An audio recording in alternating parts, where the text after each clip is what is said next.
Hello guys, তোমরা কেমন আছো? আশা করছি তোমরা সকলেই অনেক ভালো আছো।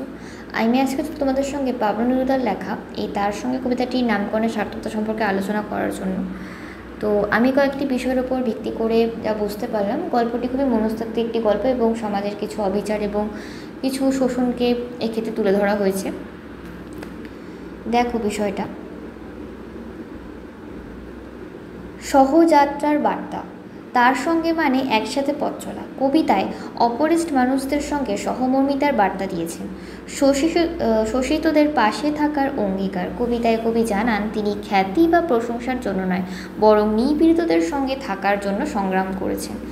আন্তরিক সংলগ্নতা, তার সঙ্গে শুধু শারীরিক নয়, মানসিক ও আদর্শিকভাবে পাশে থাকার প্রতীক। সহানুভূতি ও মানবতা, নামটি মানবিক অনুভবকে সামনে আনে, তাই দুঃখ কষ্টকে ভাগ করে নেওয়ার ইচ্ছাকে প্রতিফলিত হয় এতে। প্রতীকী গুরুত্ব, তার সঙ্গে বলতে কবি শুধু একজন নয়, সমগ্র শোষিত মানবতাকেই বোঝাতে চেয়েছেন, তাই নামটি কবিতার মূল বক্তব্যের সঙ্গে গভীরভাবে যুক্ত।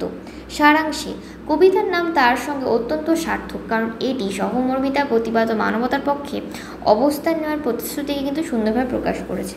That's it. তো দেখা হচ্ছে তোমাদের সঙ্গে নেক্সট ভিডিওতে। আমি অবশ্যই তোমাদের জন্য শর্ট কোশ্চেনগুলি এই ভিডিওতেই আবার দিয়ে দিব।